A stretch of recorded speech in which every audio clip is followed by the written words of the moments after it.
जिस तरह से यूक्रेन से भारतीयों को लेकर विमान पहुंचा, अब बाहर निकलने शुरू हो गए हैं वो लोग जिन्हें भारत की सरकार बचा करके यूक्रेन से लाई है। रोमानिया के रास्ते इन्हें भारत लाया गया है। मुंबई में लैंड हुआ है विमान। 219 भारतीय सही सलामत हिफाजत के साथ आ चुके हैं और अब वो एयरपोर्ट से बाहर निकलते हुए भारतीयों को इंतजार था अपने उन देशवासियों का जो कि यूक्रेन में फंसे हुए थे।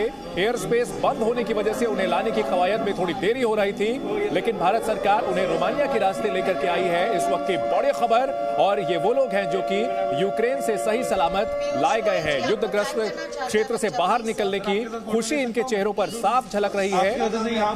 प्लेन के अंदर से तस्वीरें सामने आई थी जिसमें भारत माता की जय के नारे लगाते दिखे। जी, मैं आपको सबसे जानता जब से आप रेलवे मिनिस्टर थे और मेरे डैड भी रेलवे में ही थे। अच्छा, तो कंफर्टेबली आए ना? जी बिल्कुल, बहुत अच्छे से आए, बहुत अच्छी सुविधा थी। रोमानिया के बॉर्डर्स में दिक्कत थी, वो इंडियंस की तरफ से बिल्कुल दिक्कत नहीं थी, वो उनकी तरफ से इमिग्रेशन थी। पर हमारे अफसर थे ना, बिल्कुल थी और जरा भी दिक्कत नहीं हुई। और क्या करते हो आप? हम तो MBBS की स्टडी कर रहे थे, वही कर रहे थे। सर आपके फोटो ले सकता हूँ? अच्छी सेल्फी ले लो पहले। That's the fun part. Come on. That will look amazing. Yes. Superb. Thank you, sir. All the best. God bless. Would you like to speak your? Yes, I would definitely like to. You are back here and you are received by none other than Minister himself. Yes. How do you feel after returning back to your motherland? There was many rumors, like the people were very much panicked. Like in Kharkiv area, it is very difficult. I am from Chernivtsi Bukominian State Medical University, so I had that trust in my Indian government that Indian government will definitely bring us all home. So Indian government में तो हम शक कर ही नहीं सकते क्योंकि विदेश में जो है वो घर तो जरूर आएगा।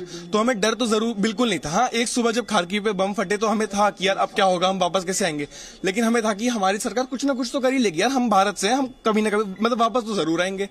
तो हाँ, डर का माहौल था। कुछ न्यूज पे कुछ कभी कभी लोग पैनिक कर जा रहे थे, उसमें क्या कोई गलती नहीं है क्योंकि भगदड़ जैसी सिचुएशन हो चुकी थी, लेकिन सब बहुत अच्छा था। बहुत रिलैक्स दिख रहे थे, आपने मिनिस्टर साहब को थैंक यू किया, उनके साथ सेल्फी ली। What was that feeling? बहुत अच्छी फीलिंग है कि सर हमारे लिए टाइम दे रहे हैं और हमको रेस्क्यू कराने के लिए इतना बड़ा स्टेप लिया सर ने। तो मेरे लिए तो बहुत बड़ी बात है ये चीज कि सर आए, हमें रेस्क्यू किया, और हम तो साधारण नागरिक हैं, अब सर आए हमको रेस्क्यू किया, बहुत अच्छा लगा। धन्यवाद।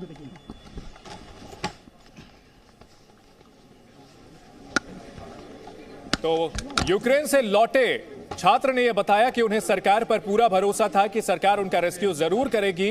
कुछ अफवाहें जरूर फैल रही थी, लेकिन युद्धग्रस्त क्षेत्र में भी उन्हें अपनी सरकार पर पूरा भरोसा था। और पीयूष गोयल पहुंचे हैं छात्रों की अगवानी करने के लिए, उनका स्वागत करने के लिए। 219 छात्र जो कि यूक्रेन से लौटे हैं, अधिकतर इसमें MBBS की पढ़ाई करने के लिए यूक्रेन गए हैं। यूक्रेन के अलग अलग शहरों में पढ़ाई कर रहे थे और युद्धग्रस्त होने की वजह से एयर स्पेस बंद कर दिया गया था। ऑपरेशन गंगा के नाम से ये ऑपरेशन चलाया गया है, रेस्क्यू ऑपरेशन किया गया है।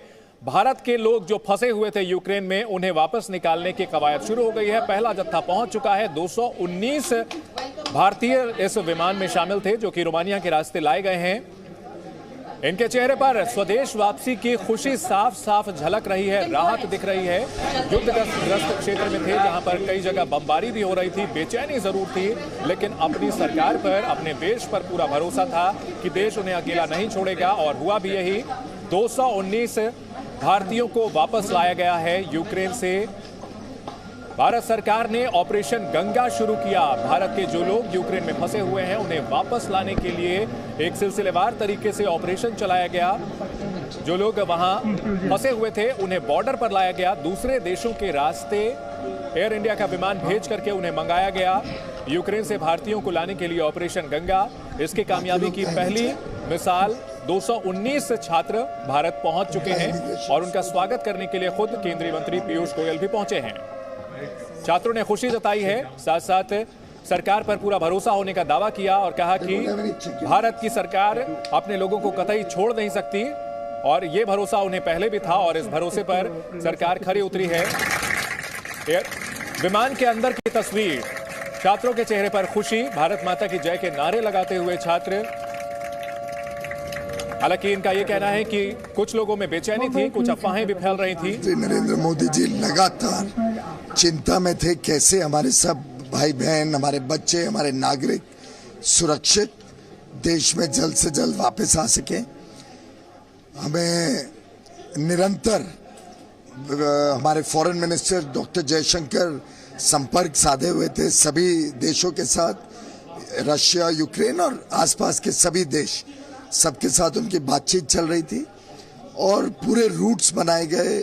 सभी स्थानों पे हमारे एम्बेसी के ऑफिशियल्स पहुंचे, हेल्पलाइन एकदम एक्टिवली काम करी और संतोष की बात है कि सुरक्षित आज हमारे 219 बच्चे, भाई बहन, साधारणतः सभी स्टूडेंट्स हैं, अधिकांश बेटियां हैं, वो सब सुरक्षित आई हैं। प्रधानमंत्री मोदी जी ने मुझे विशेष मुंबई भेजा कि मैं इनका स्वागत करूं, इनकी देखरेख करूं। आपने देखा होगा सब अरेंजमेंट्स किए हुए हैं, इमिग्रेशन पे बहुत सरल तरीके से करके उनके बैग्स देके उनको अपने गंतव्य स्थान पर भेजा जा रहा है। दरअसल भीषण युद्ध छिड़ा हुआ है यूक्रेन में और वहां से भारतीयों को वापस लाना कोई बड़ी चुनौती बहुत बड़ी थी, जिसे कि भारत सरकार ने सही तरीके से पार किया है और पहला कदम उठा लिया है 219 भारतीयों को वापस लाके। Presenting V News app available on Google Play and App Store. Download it now.